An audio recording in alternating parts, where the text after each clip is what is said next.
Magandang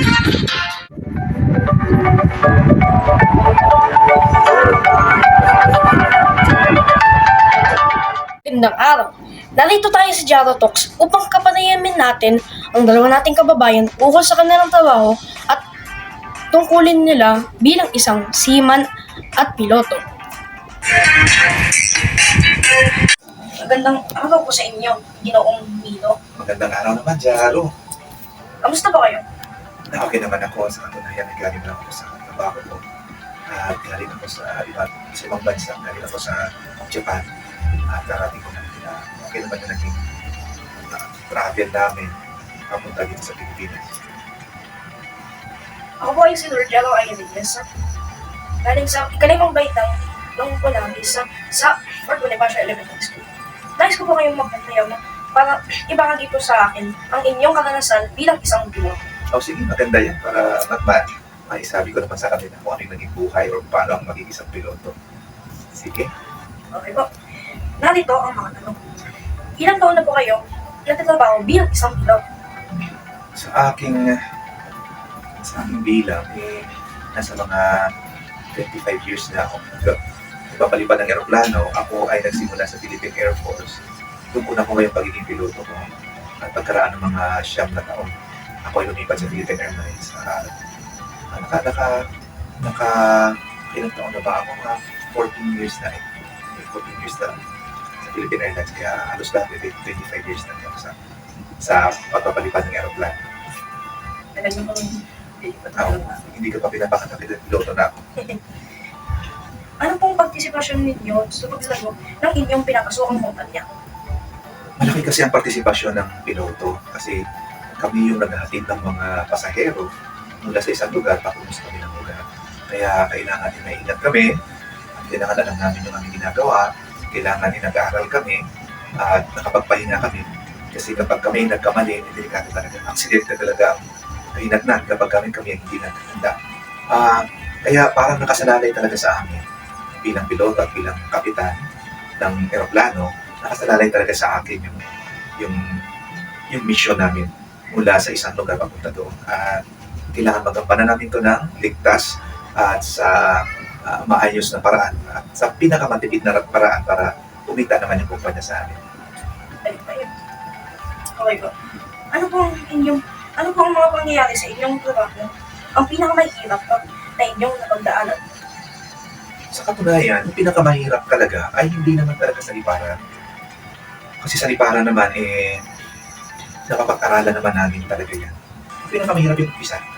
Paano ka pumasok sa aeroplano ng Philippine Airlines kasi galing ako Air Force. Yung mga aeroplano namin ito, maliliit lang. Hindi ganun ka-sophisticated. Pero pag ikililipat na sa commercial airlines, kagaya ng unang aeroplano ko ay Boeing 747, malaki yung pasahero namin doon, umaabot ng mga 400. At siyempre kabisaduhin mo lahat, sistema, yung mga procedures, tapos maiksip pa naman lamang yung ibibigay sa'yo.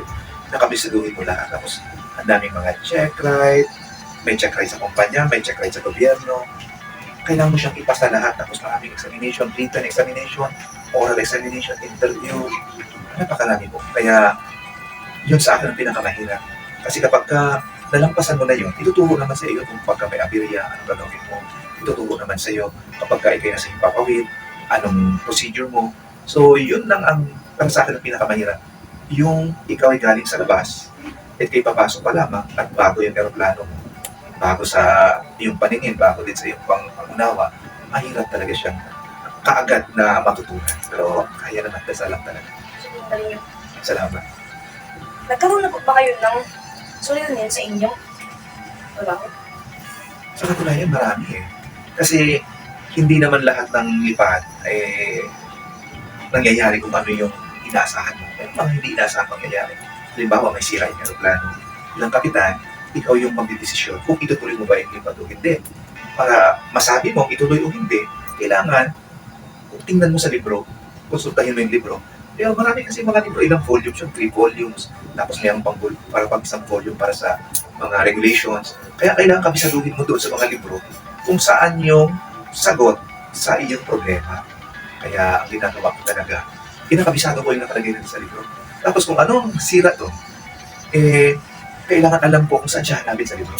Kaya alam naman natin kapag ka nagsimula na yung flight, may schedule yan na kailangan habulin namin yung schedule. Kaya kailangan mabilis ka talaga. Alam mo kung saan libro, anong pahina, anong chapter, tapos kailangan tama ang pagbasa mo, tama ang pag-intindi mo, para tama yung magawa mong hakbang.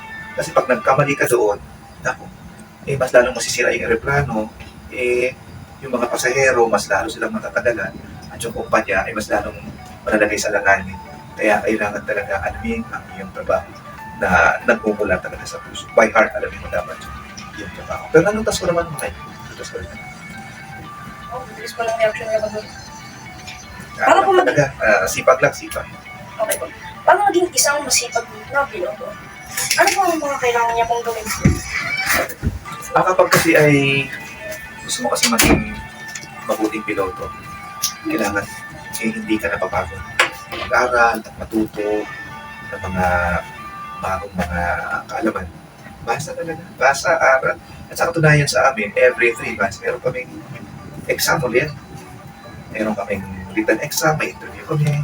Meron din kaming actual na lipad, meron din kaming simulator na lipad. Kailangan ipasa mo ito lahat. So, kailangan talaga para ikay maging mabuti, aral talaga, tiyaga, aral, at kailangan, kung ano man yung mga naranasan mo sa lipad, kailangan matuto ka. Bawat lipad kasi may natututo kang bago. Huwag nagsawang matuto at magkaroon ng mas malawak na kaalaman tungkol sa iyong profession. Salamat po. Bago mo matapos po ang ating ano po ang nais inyong i-mensahe po para sa ating mga Alam nyo, hindi po talaga hadlang yung kahirapan para makamit mo yung ambisyon sa buhay. Kasi kami mahirap lang din talaga kami. Wala rin kami kakayahan yung mga magulang ko para sa akin. Pero tiyaga lang talaga, tapos sipag, dagdagan mo at samahan mo ng pananampalataya, magdadasal. Sikap talaga, sikap. Kailangan ang mag-is. Tapos kailangan alam mo kung ano gusto mo sa buhay. Kailangan na alam mo kung paano ito makuha. At kapag alam mo kung ano yung gusto mo at alam mo kung paano ito makuha, huwag mo nang pakawalan ito. At sa ganung paraan, sipag, tiyaga, dasal, pananampalataya, handang pagtiis. Makukuha mo yan. Kagaya na nangyari sa akin. Kaya natin lahat yan. Pag may pangarap sa buhay, talaga, kailangan atin talaga itong paglaban, atin itong pagpatuloy hanggang sa makamit natin yung gusto natin. Salamat po sa inyong oras. Maraming salamat dyan. Nag-aros po sa inyo. Inoong bago. Kumusta po kayo? Okay naman. Ito ang jaro. Ang munisipyo, Jaro Ideas, ngayon sa itinamang wait up, section Bolaves, sa Fort Bonifacio Elementary School.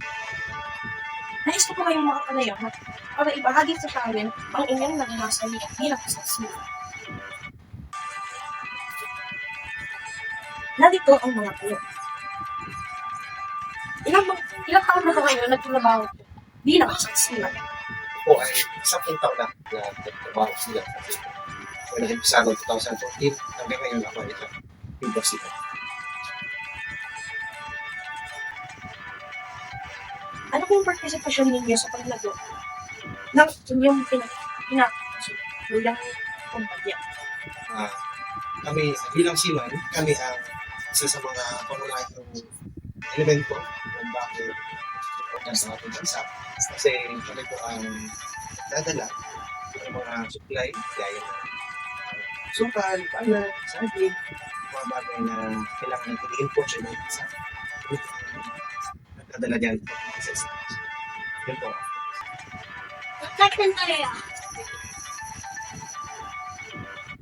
Ano po yung mga pangyayari sa inyong trabaho na pinakailangan ninyo na pagkaan?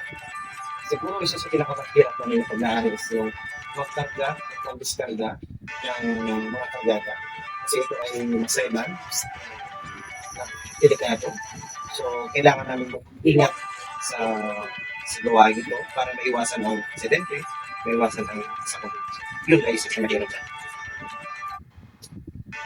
Nagkakaroon po ba kayo ng sulatanin sa inyong trabaho? Suliranin, maraming nagsusuliranin. Siguro isa na doon ay suliranin sa patigipang halubilo sa aming marami sa mga ito ba? Alam po natin na hindi lahat ng kasama ko ay mga Pilipino, mayroong mga Russian, mayroong Ukrainian, may Indian. So isa sa unang suliranin namin is paano makipag-ugnayan o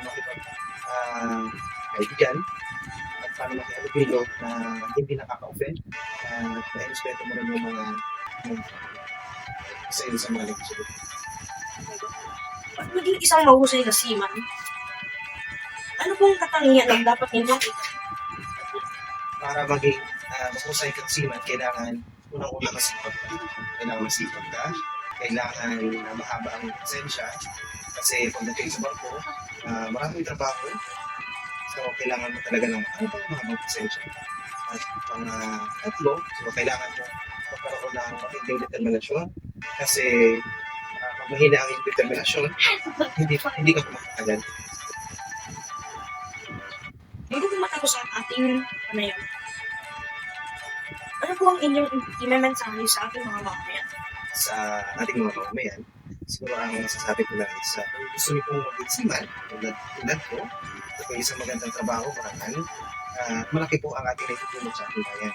Una, ito tayo po ang taga-supply ng pangangailangan ng isang bansa.